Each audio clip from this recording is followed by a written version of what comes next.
et ce qui nous amène à travailler avec beaucoup d'humilité puisqu'on dépend à la fois de la météo et surtout de la pierre qui est sous nos pieds.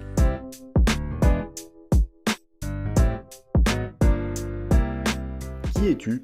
Arnaud, les Ardoisières de Corrèze, je suis le directeur de l'entreprise depuis plus d'1 an maintenant. Les Ardoisières de Corrèze, une entreprise qui date du XVIIe siècle et qui a été recréée il y a une trentaine d'années maintenant, en 89, que j'ai repris il y a un peu plus d'1 an maintenant. Quel est votre processus de fabrication ? Alors ici, on a un processus, déjà on a un produit particulier, donc une ardoise brouillée pour la couverture. Pourquoi brouillée ? C'est l'ardoise traditionnelle qui se pose les plus grands modèles en bas, les plus petits en haut, ce qui permet d'optimiser et de prendre toujours la plus grande surface de la feuille d'ardoise que l'on a, ce qui permet aussi de limiter les déchets, d'optimiser la pierre. Ce produit est posé exclusivement au clou et principalement sur le patrimoine aujourd'hui. Quelles sont les principales caractéristiques de votre ardoise ? Alors ici on a deux types d'ardoises, l'ardoise d'Alassac, l'ardoise de Travassac. Une qualité commune, c'est que c'est une ardoise qui est quasiment inaltérable, d'une grande dureté du fait de sa constitution géologique, qui lui permet d'avoir des durées de vie centenaires si le produit est bien posé. Les propriétés de l'ardoise varient-elles entre les deux carrières ? Les propriétés, l'aspect varie,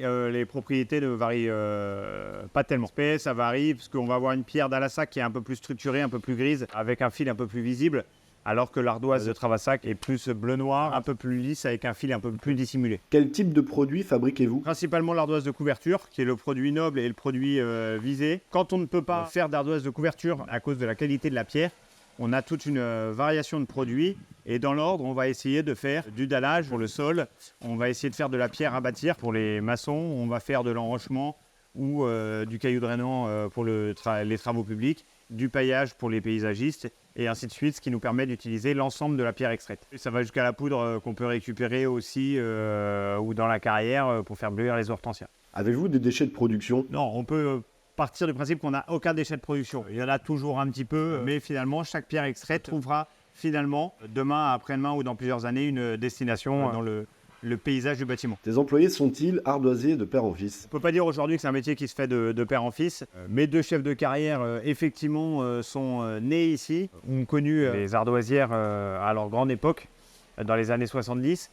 Cependant, on ne peut pas dire que l'ensemble des salariés connaissent ça de père en fils. Il n'y a aucune école qui forme à notre métier. Du coup, on recrute de manière très large. La seule chose que l'on recherche, c'est d'avoir des travailleurs, des gens qui ont la volonté de travailler dehors, sur un produit naturel et artisanal. Voilà, ils apprennent pendant plusieurs mois, 6 mois, voire plus pour certains, ce savoir-faire pour leur permettre d'avoir une maîtrise de la technicité. Pour ou contre l'automatisation de votre processus ? On a une entreprise qui est vraiment à la limite entre l'artisanat et l'industrie, puisque on est dans l'industrie du matériau, de l'ardoise, mais on a des savoir-faire artisanal. Il est très clair qu'on veut rester dans ce savoir-faire artisanal parce que c'est ce savoir-faire qui permet aussi d'avoir une grande durabilité sur le produit. Parce que quand c'est un homme qui fend, le produit sera toujours plus préservé que quand c'est une machine. Cependant, effectivement, pour accélérer la production, on étudie la possibilité de mécaniser l'appareil, l'outil de production, mais mécaniser sur les phases de transition. C'est-à-dire que l'on va utiliser des convoyeurs au lieu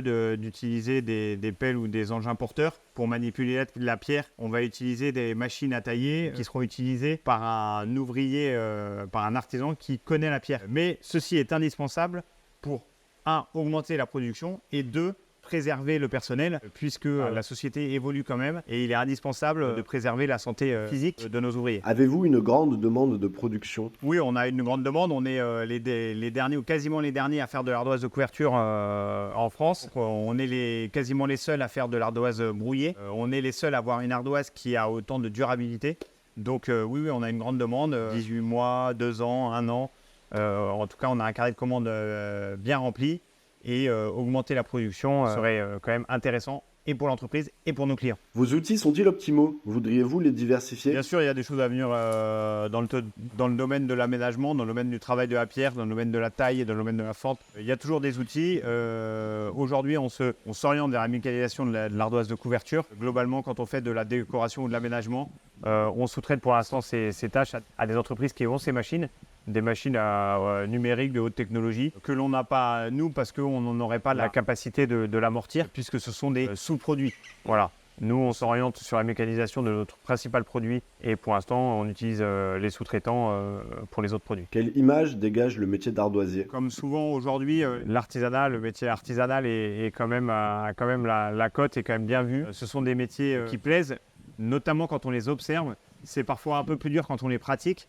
Puisqu'il y a effectivement beaucoup de gens qui trouvent ces métiers, notre métier très beau. Par contre, on a parfois un petit peu de mal à recruter. Donc effectivement, c'est un beau métier, c'est un métier qui plaît. Bien sûr, c'est pas un métier qui est fait pour tout le monde. Il faut vraiment avoir l'envie de se confronter à la pierre, de se confronter à la nature, puisque avec ses avantages et ses inconvénients, nous travaillons dans un cadre magnifique. Nous travaillons dans la nature avec les avantages et les inconvénients. Il peut faire très froid l'hiver, il peut pleuvoir, il peut faire chaud et Voilà, on travaille avec les aléas de la nature et c'est ça qui est assez beau et ce qui nous amène à travailler avec beaucoup d'humilité puisqu'on dépend à la fois de la météo et surtout de la pierre qui est sous nos pieds. Que pensez-vous du confort et de la sécurité dans le métier? Comme je vous l'ai dit, ça fait un an que j'ai repris l'entreprise et c'est une préoccupation majeure puisque la santé des ouvriers est primordiale. C'est quand même la chose la plus importante. Bien sûr, il y a des pistes à explorer, des choses existent, mais il faut développer avec les différents acteurs qui tournent autour de la sécurité, de la prévention, développer ça au maximum pour que le cadre de production soit toujours plus sûr pour les ouvriers. Quel est l'impact des immenses exploitations d'ardoises étrangères sur votre ardoisière? Je pense que de toute façon, pour répondre à la demande, je ne serais pas capable de répondre à l'ensemble de la demande du marché français. Quand on voit la demande qu'il peut y avoir en Bretagne, mais aussi en Auvergne-Limousin, en Normandie ou dans l'Est, bien sûr que le développement de cette industrie est indispensable. Je serais bien incapable de produire ce que produisent aujourd'hui les carrières espagnoles. Je pense que c'est bien aussi pour la préservation de notre univers naturel en France, puisqu'on n'a rien sans rien. Plus on exploite, plus on extrait de la pierre, plus on grignote sur la nature. Maintenant, il faudrait qu'effectivement, il y ait une éthique globale quand on extrait de la matière naturelle, que ce soit l'eau, le bois, la pierre. Et effectivement, il faut avoir une éthique solidement ancrée pour faire de l'industrie tout en préservant le milieu naturel. Est-ce que les marchés de l'ardoise se confrontent? Aujourd'hui, l'entreprise est ce qu'on appelle dans une niche. C'est pas du tout le marché de l'ardoise espagnole. On développe notre petit marché de niche au profit du patrimoine et je pense que ça fonctionne très bien comme ça. Quels sont les enjeux actuels pour les ardoisières de Corrèze? Alors l'enjeu, il est clair. L'enjeu, c'est de pouvoir faire perdurer l'outil de production. Voilà, on compte bien se maintenir et se développer, permettre de répondre toujours plus à une demande importante. Pour cela, il faut améliorer l'outil de production pour produire un peu plus. Éventuellement, à moyen ou long terme, réouvrir des carrières qui ont fermé pour cause de rentabilité il y a des années, être moins dépendant. On parle d'autonomie industrielle, l'autonomie industrielle de la France, et pour rendre un peu au niveau de la couverture la France autonome dans le choix de son produit. Souhaitez-vous diversifier les types de produits vendus? Oui, on a toute une étude qui est faite sur le développement de la partie jardinerie, décoration, aménagement. Effectivement, il y a toute une gamme qui peut être développée. Maintenant, on part quand même sur une éthique d'entreprise. On est sur des produits rustiques, sur des produits durables. Et pour l'instant, on cherche à développer cette gamme-là, mais tout en gardant le côté rustique et naturel. Qu'est-ce qui vous préoccupe le plus en tant que directeur d'ardoisière? Alors, je pense que quand on est chef d'entreprise, aujourd'hui, on est forcément préoccupé au travail par pas mal de choses. Dans tous les domaines, avec les priorités que l'on a. Et effectivement, une des préoccupations, ce sont les ouvriers, qu'ils soient contents de venir faire leur métier, qu'ils soient un univers qui est sécurisé et adapté. Ça, c'est une préoccupation majeure et qui n'est pas toujours facile à développer, parce qu'on travaille quand même avec la pierre, que la pierre c'est dangereux, qu'on a des outils dangereux. Donc, il est parfois difficile, on est parfois sur le fil de rasoir pour gérer cette problématique-là. Mais les préoccupations sont aussi en termes d'environnement, préoccupations particulièrement importantes, surveillées de près par l'État, et il faut le dire, avec des règles parfois difficiles à comprendre, mais c'est une préoccupation aujourd'hui pour un carrier, pour un chef d'entreprise en carrière. Et puis après, la préoccupation de marché, bien sûr, pour faire survivre l'entreprise dans un milieu économique complexe. Connaissez-vous un projet inspirant ou innovant fait en ardoise? Alors, il y a toujours des projets innovants parce qu'il y a énormément d'artistes qui travaillent l'ardoise. Les artistes innovent en permanence, en travaillant leur capacité artistique. Après, l'ardoise, effectivement, on peut toujours avoir, c'est une pierre